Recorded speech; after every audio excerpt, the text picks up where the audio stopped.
여러분, 만약 누군가가 여러분을 3년 동안 철저하게 계획하며 노렸다면 어떨까요? 오늘 이야기는 한 여자가 병원장과 결혼하기 위해 남편과 일부러 싸우고 아이들까지 이용하며 심지어 내연남과 함께 수십억 원을 빼돌린 충격적인 실화입니다. 이 영상이 도움이 되셨다면 구독과 좋아요 부탁드립니다. 여러분의 작은 클릭이 더 좋은 콘텐츠를 만드는 큰 힘이 됩니다. 그럼 지금부터 욕심이 부른 파멸의 이야기를 시작하겠습니다. 2016년 11월 18일 금요일 밤 39살의 지수는 거울 앞에 서서 자신의 모습을 바라봤습니다. 결혼한 지 12년, 초등학교 4학년과 1학년 두 아이의 엄마. 평범한 주부처럼 보였지만 그녀의 머릿속에는 이미 완벽한 계획이 자리 잡고 있었습니다. 지수는 3년 전부터 경기도 외곽의 80병상 종합병원에서 야간 간호조무사로 일하고 있었습니다. 그리고 그곳에서 66살의 호라비 병원장을 발견했죠.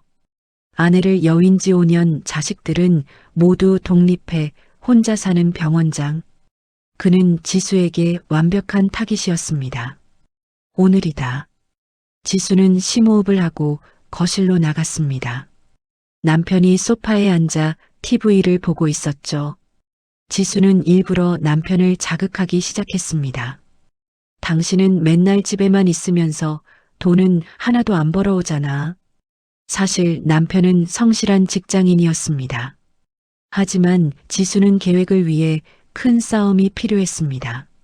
남편도 참지 못하고 소리를 높였고 결국 지수가 집어던진 물건에 화가 나 유리컵을 벽에 던졌습니다.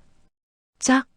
컵이 깨지는 소리가 집안에 울려 퍼졌고 아이들이 방에서 나와 울기 시작했습니다.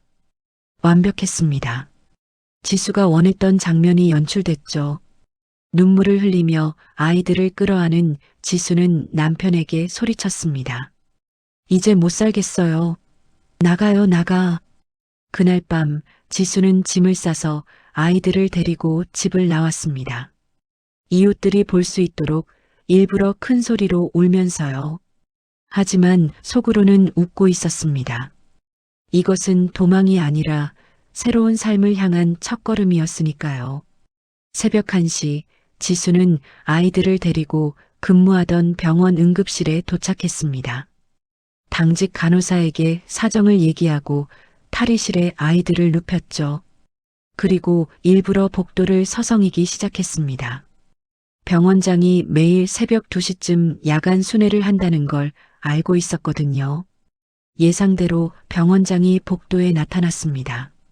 지수는 벽에 기대 고개를 숙이고 있었죠. 병원장이 다가왔습니다. 지수 씨? 이 시간에 왜? 지수는 고개를 들었습니다. 눈가에는 눈물 자국이 있었고 팔에는 며칠 전 일부러 만든 멍이 드러나 보였습니다. 병원장의 표정이 굳어졌죠. 아무것도 아니에요, 원장님. 그냥 아이들이랑 잠깐. 집에 무슨 일이라도? 지수는 고개를 저으며 눈물을 훔쳤습니다. 완벽한 연기였습니다. 병원장은 더 이상 묻지 않았지만 그의 눈빛이 달라진 걸 지수는 놓치지 않았습니다. 동정과 걱정이 가득한 눈빛. 탈의실에서 쉬세요. 내일 얘기하죠. 병원장이 돌아선 후 지수는 입꼬리를 살짝 올렸습니다. 계획의 첫 단추가 끼워졌습니다. 다음 날부터 변화가 시작됐습니다. 근무표가 바뀌었죠. 지수의 야간 근무가 주간으로 조정됐고 휴게실 냉장고에는 어느새 아이들이 좋아하는 우유와 주스가 채워져 있었습니다. 병원장은 아무 말도 하지 않았지만 모든 게 그의 배려라는 걸 지수는 알고 있었습니다. 며칠 후 새벽 지수가 야간 당직을 서고 있을 때 병원장이 다가왔습니다. 지수 씨, 아이들 데리고 혼자 버티는 거 쉽지 않죠? 지수는 고개를 숙이고 눈물을 흘렸습니다. 진짜 눈물은 아니었지만 그럴듯해 보였죠. 제가 잘못했어요. 아이들한테 미안하고. 아니에요. 당신 잘못이 아니에요. 병원장의 따뜻한 위로. 지수는 속으로 생각했습니다. 순진하기도 하지. 이런 사람일수록 속이기 쉬워. 하지만 여기에는 더 큰 비밀이 있었습니다. 사실 지수에게는 이미 내연남이 있었거든요. 같은 병원에서 일하는 35살 물리치료사 민준. 지수보다 4살 어린 그는 야망이 컸고 지수와는 몇 년 전부터 은밀한 관계를 이어오고 있었습니다. 병원 지하 창고에서, 외곽의 허름한 모텔에서, 밤늦은 주차장 차 안에서 둘은 아무도 모르게 만나왔습니다. 그리고 함께 계획을 세웠죠. 병원장 재산이 얼마나 되는지 알아? 병원 건물만 해도 100억이 넘어. 저 영감 잘만 구슬리면 우리 평생 놀고 먹을 수 있어. 민준의 눈에는 욕심이 가득했습니다. 지수도 마찬가지였죠. 내가 잘할게. 일단 결혼부터 해야지. 시간이 좀 걸릴 거야. 천천히 해. 서두르면 들통나. 난 그냥 평범한 직원처럼 행동할게. 둘은 더욱 조심스럽게 움직였습니다. 병원에서는 눈도 마주치지 않았고 만날 때는 항상 다른 지역을 선택했습니다. 완벽한 범죄를 꿈꿨죠. 2017년 봄 지수는 남편과의 이혼을 성사시켰습니다. 남편은 지수의 불륜을 전혀 몰랐고 단지 성격 차이로만 생각했죠. 양육권도 지수가 가져갔습니다. 더 놀라운 건 지수가 양육비를 받지 않겠다고 한 것이었습니다. 아이들은 제가 키울게요. 당신한테 짐 되고 싶지 않아요. 남편은 고마워했습니다. 하지만 이건 역시 지수의 계산이었죠. 깨끗하게 정리해야 병원장에게 접근하기 쉬우니까요. 양육비를 받으면 재혼할 때 부담이 될 수 있다고 판단했습니다. 구청에서 이혼 신고 서류에 도장을 찍으며 지수는 속으로 웃었습니다. 이제 시작이야. 진짜 큰 물고기를 잡을 준비가 됐어. 이혼 소식을 들은 병원장은 지수에게 더욱 관심을 보였습니다. 하지만 서두르지는 않았죠. 아이들을 배려하는 척하며 천천히 접근했습니다. 가끔 저녁 식사를 함께하고 주말에는 병원 옥상에서 아이들과 놀아주기도 했습니다. 지수는 완벽한 타이밍을 기다렸습니다. 너무 빨리 반응하면 의심받을 수 있으니까요. 병원장이 먼저 마음을 열게 만드는 게 중요했습니다. 원장님은 정말 좋은 분이세요. 아이들도 원장님을 좋아해요. 나도 아이들이 예뻐요. 내 자식들도 이만했을 때가 있었는데. 병원장의 눈에 그리움이 스쳤습니다. 지수는 그 순간을 놓치지 않았죠. 외로우시죠? 조금요. 그날 저녁 지수는 민준에게 전화했습니다. 잘 되고 있어. 조금만 더 기다려. 너무 오래 걸리는 거 아니야? 서두르면 망쳐. 저 사람은 신중해. 천천히 가야 해. 1년이 흘렀습니다. 2018년 초 드디어 병원장이 지수에게 청혼했습니다. 병원 옥상 정원에서였죠. 저녁 노을이 아름답게 물들던 날이었습니다. 지수 씨, 나랑, 아니, 아이들까지 포함해서 우리 가족으로 살아봅시다. 지수는 눈물을 흘리며 고개를 끄덕였습니다. 완벽한 감동의 순간. 하지만 속으로는 승리의 미소를 짓고 있었죠. 구청에서 혼인신고를 마치는 순간 지수는 화장실에 가는 척하고 민준에게 문자를 보냈습니다. 성공했어. 이제 본격적으로 시작이야. 축하해. 오늘 밤 만날 수 있어? 미쳤어? 신혼인데. 한 달은 참아야지. 하지만 문제가 있었습니다. 병원장의 자식들이었죠. 큰아들, 작은아들, 큰딸. 모두 40이 넘었고 각자 병원 지분을 갖고 있었습니다. 그들은 아버지의 재혼 소식을 듣고 경악했습니다. 아버지가 무슨 생각이신지 모르겠어. 27살이나 어린 여자와 결혼하다니. 간호조무사잖아. 돈이 목적인 게 뻔하지. 아버지한테 뭐라고 해야 할까? 하지만 병원장은 단호했습니다. 지수는 그런 사람이 아니야. 아이들 키우느라 얼마나 힘들었는데 내가 도와주고 싶어서 결혼한 거야. 아버지, 그래도 더 이상 말하지 마. 내 결정이야. 자식들은 물러났지만 경계의 끈을 놓지 않았습니다. 병원 회의에서도 가족 모임에서도 지수를 노골적으로 무시했죠. 새엄마라고 부르기엔 너무 어리시네요. 뭐라고 불러야 하죠? 큰딸의 빈정거림에 지수는 겉으로는 상처받은 척했지만 속으로는 분노가 끓어올랐습니다. 저것들만 없으면 완벽한데 방해만 하네. 지수와 민주는 더욱 조심스럽게 만났습니다. 새벽 당직 때 병원 비상계단에서 잠깐씩, 외부 의료기기 업체 미팅을 핑계로 호텔 커피숍에서, 때로는 대담하게 병원장 집 근처 대형 카페에서도 만났습니다. 늙은이가 뭘 알겠어. 시력도 안 좋아하던데. 민주는 자신만만했습니다. 지수도 마찬가지였죠. 조금만 더 참자. 이제 본격적으로 돈을 빼낼 때가 왔어. 2019년 초 지수는 본격적으로 움직이기 시작했습니다. 어느 저녁 식사 자리에서 병원장에게 속삭였죠. 여보, 아이들 교육비가 생각보다 많이 들어요. 그리고 제 명의로 된 게 하나도 없어서 좀 불안해요.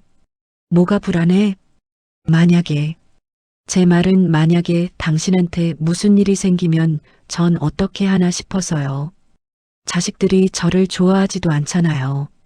병원장은 지수의 손을 잡았습니다. 걱정하지 마. 내가 책임질게. 다음 날 병원장은 지수 명의로 통장을 만들어줬습니다. 매달 생활비 명목으로 500만 원씩 입금됐죠. 지수는 그중 200만 원을 민준에게 건넸습니다.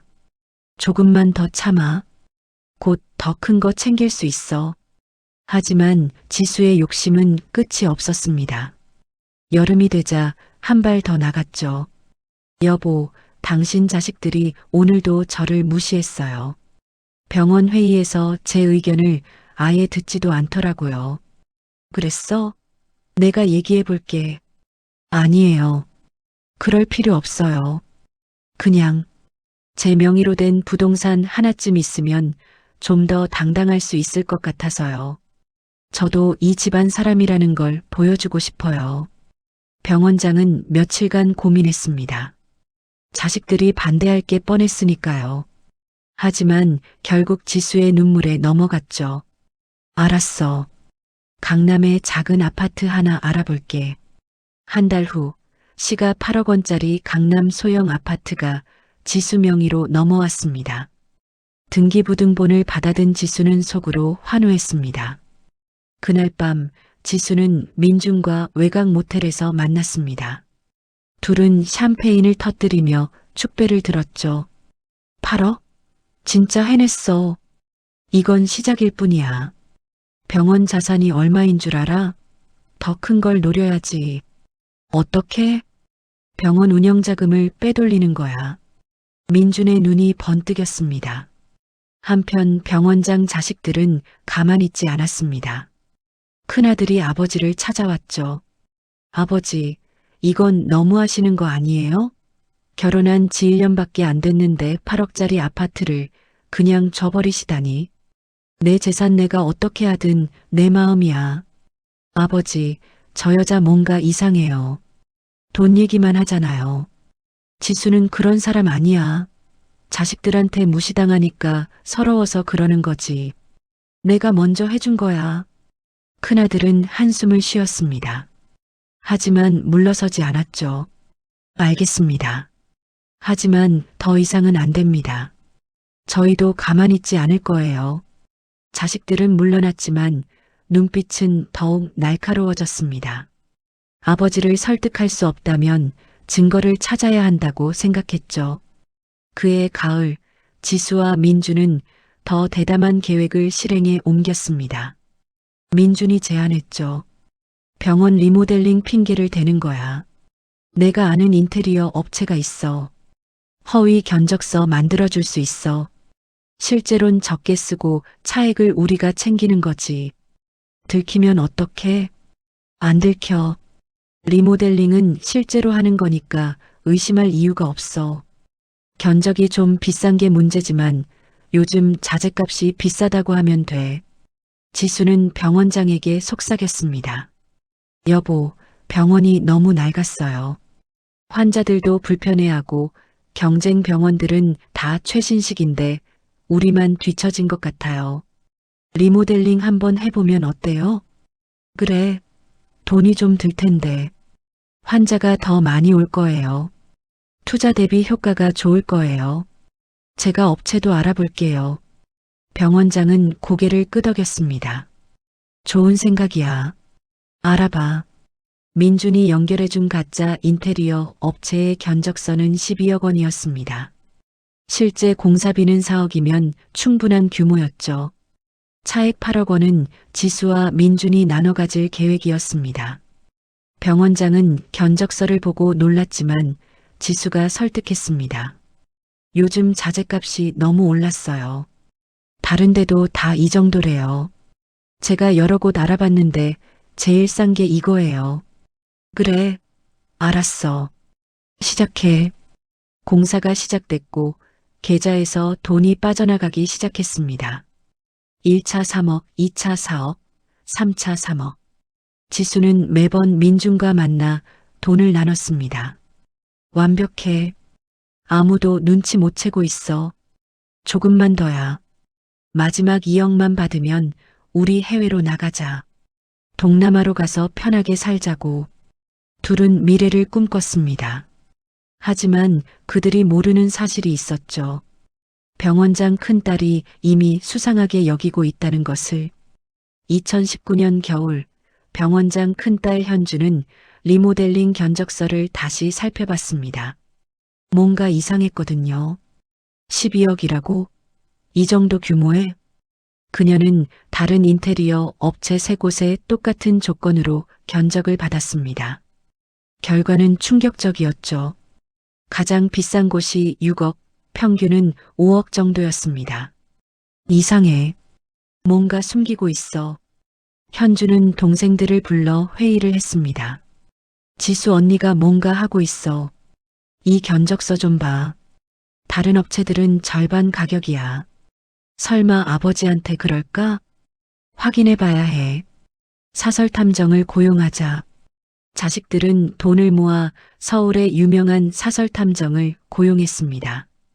한 달간의 미행이 시작됐죠. 탐정은 지수와 민준의 동선을 추적했습니다. 병원에서의 행동, 퇴근 후 이동 경로, 주말 행적까지. 카메라는 모든 것을 기록했습니다. 2주 후 첫 번째 결정적 장면이 포착됐습니다.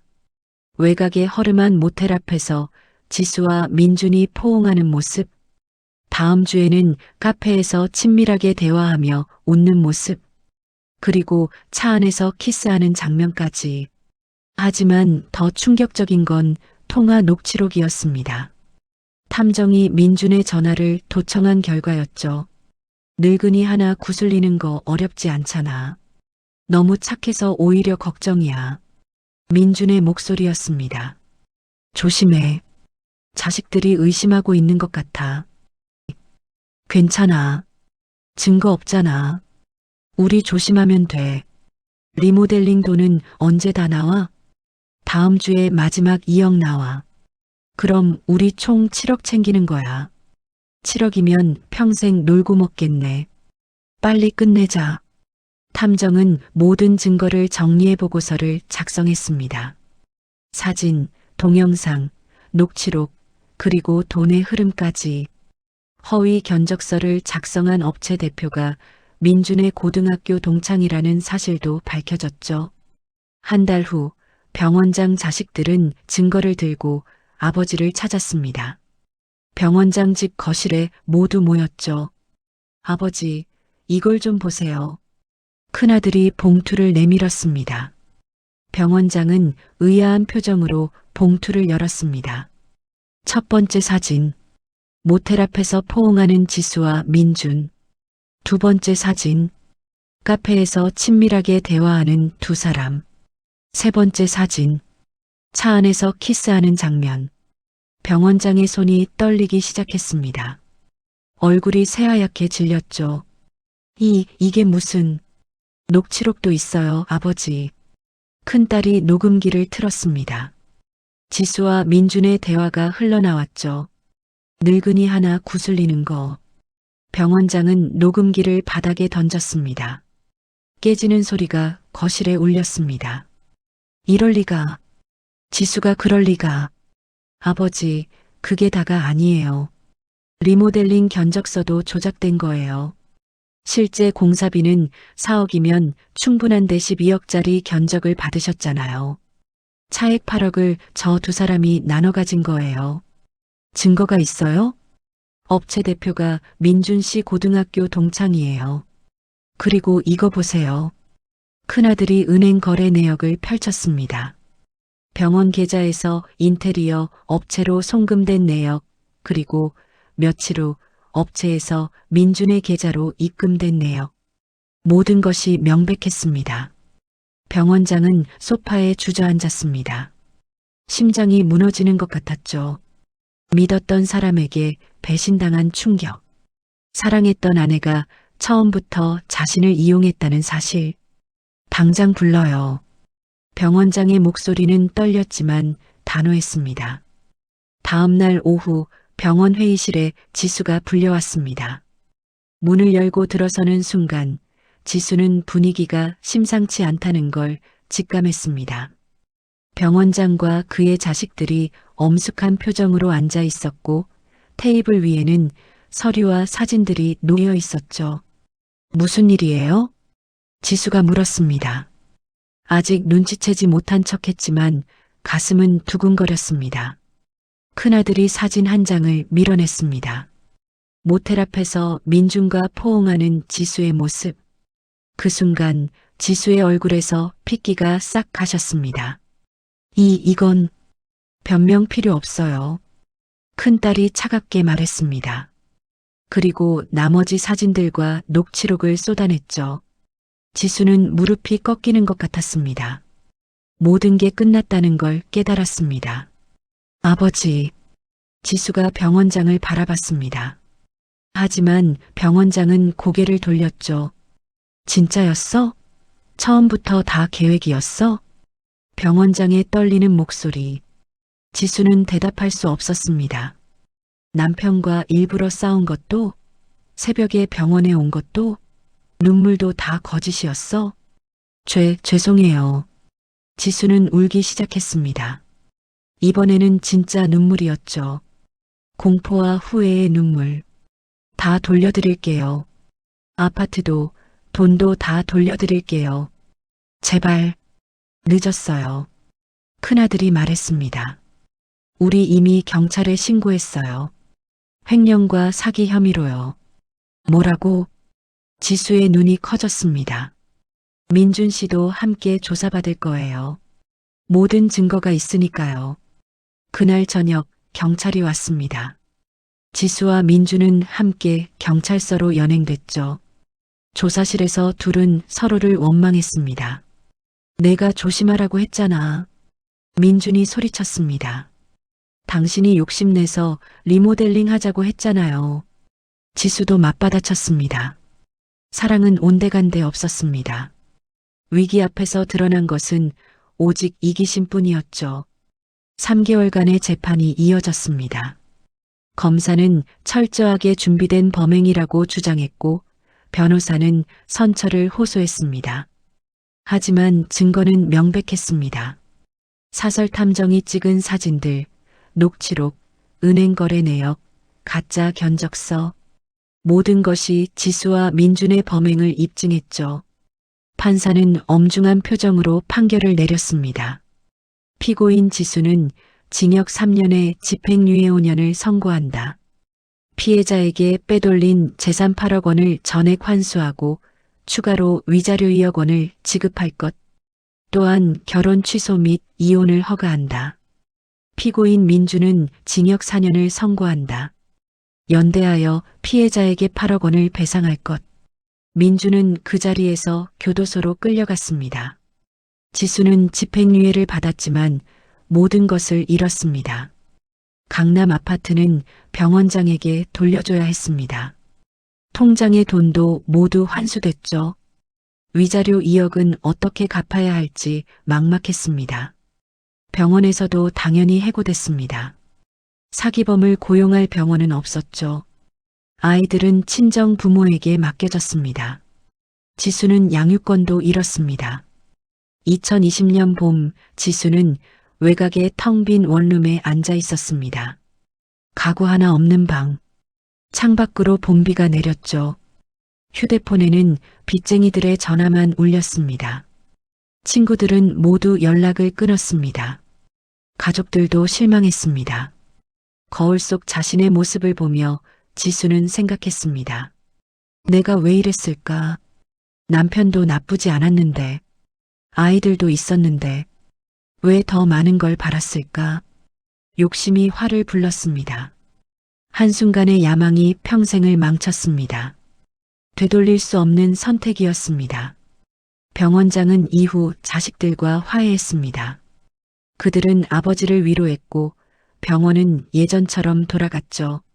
하지만 병원장의 마음에는 깊은 상처가 남았습니다. 다시는 누구도 믿지 못하게 됐습니다.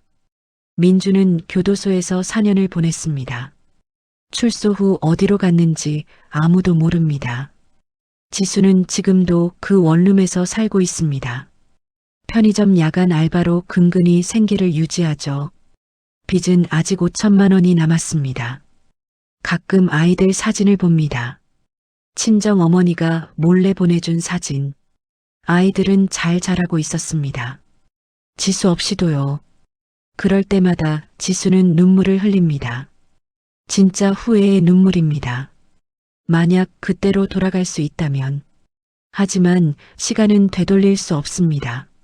지수는 남은 평생을 후회하며 살아갈 것입니다. 여러분, 이 이야기는 실화를 바탕으로 재구성한 것입니다. 욕심은 끝이 없고 탐욕은 결국 자신을 파멸로 이끕니다. 지수는 순간의 야망 때문에 남편을, 아이들을, 명예를, 미래를 모두 잃었습니다. 8억을 손에 넣으려다 결국 빚더미에 앉았죠. 우리 모두에게는 선택의 순간이 찾아옵니다. 정직하게 살 것인가 아니면 쉬운 길을 택할 것인가. 하지만 기억하세요. 쉬운 길은 결국 가장 힘든 길이 됩니다. 이 영상이 여러분께 교훈이 되었기를 바랍니다. 구독과 좋아요는 더 좋은 콘텐츠를 만드는 힘이 됩니다. 다음에도 더 흥미로운 이야기로 찾아뵙겠습니다. 감사합니다.